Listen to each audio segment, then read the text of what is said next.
13 April বাংলাদেশে এসে পৌঁছানোর কথা নিউজিল্যান্ড ক্রিকেট দলের। খেলবে টাইগারদের বিপক্ষে 3 ম্যাচের ওয়ানডে এবং 3 ম্যাচের টি-20 সিরিজ। আর নিউজিল্যান্ড দল আসার আগেই ঘোষণা করা হলো ম্যাচগুলোর টিকিটের মূল্য। ঢাকা হোক বা চট্টগ্রাম, মাত্র 200 টাকাতেই দেখা যাবে খেলা। 11 এপ্রিল শনিবার সন্ধ্যা 6টা থেকে পাওয়া যাবে টিকিট।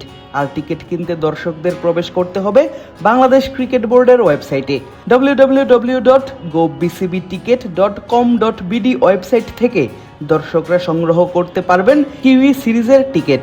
আর সেখানেই দেখা গেল মাত্র 200 টাকা খরচ করে কিনা যাবে মিরপুর শেরেবাংলা ক্রিকেট স্টেডিয়ামের ইস্টার্ন গ্যালারির টিকিট।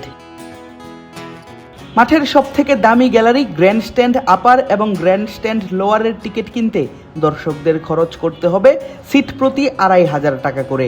ইন্টারন্যাশনাল গ্যালারি নর্থ বা মিডিয়া ব্লক এবং ইন্টারন্যাশনাল গ্যালারি সাউথ বা কর্পোরেট ব্লকের টিকিটের মূল্য জন প্রতি 1500 টাকা। এছাড়াও ক্লাব হাউস সাউথ বা শহীদ মুশতাক স্ট্যান্ড এবং ক্লাব হাউস নর্থ বা শহীদ জুয়েল স্ট্যান্ডের টিকিটের মূল্য 600 টাকা পার সিট। শহীদ আবু সাইদ স্ট্যান্ডের মূল্য দেখা গেল 400 টাকা।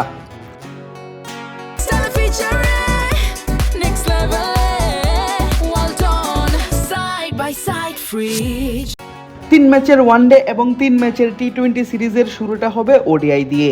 প্রথম দুটি ওডিআই মিরপুর অনুষ্ঠিত হলেও শেষ ওয়ানডে এবং প্রথম 2 টি-20 অনুষ্ঠিত হবে চট্টগ্রামের বীরশ্রেষ্ঠ শহীদ flight lieutenant Motiur Rahman cricket স্টেডিয়ামে। সেখানেও ইস্টার্ন গ্যালারির টিকিট মূল্য 200 টাকা জনপ্রতি। মাঠের সবথেকে ভিআইপি সিট অর্থাৎ grand stand east, grand stand West, rooftop east pavilion এবং রুফটপ ওয়েস্ট প্যাভিলিয়নের টিকিট মূল্য 2500 টাকা করে। শহীদ শ্রাবণ স্ট্যান্ডে বসে খেলা দেখতে দর্শকদের খরচ করতে হবে 600 টাকা। শহীদ আবু সাইদ স্ট্যান্ডের টিকিট মূল্যও একই, তার অর্ধেক অর্থাৎ 300 টাকা খরচ করলে দেখা যাবে ওয়েস্টার্ন গ্যালারিতে বসে খেলা। আগামী 17 এপ্রিল অনুষ্ঠিত হবে নিউজিল্যান্ডের বিপক্ষে প্রথম ওয়ানডে ম্যাচ। ঢাকায় দ্বিতীয় খেলাটা 20 এপ্রিল। 23 এপ্রিল সিরিজের তৃতীয় 50 ওভারের খেলাটা মাঠে করাবে চট্টগ্রামের সাগরিকায়। সাদা বলের সিরিজের প্রথম টি-20 ম্যাচ অনুষ্ঠিত হবে 27 এপ্রিল সোমবার। 29 এপ্রিল দ্বিতীয় টি-20 অনুষ্ঠিত হওয়ার মধ্য দিয়ে শেষ হবে সিরিজের চট্টগ্রাম পর্ব। 2রা মে মিরপুরেই শেষ হবে সিরিজের শেষ টি-20।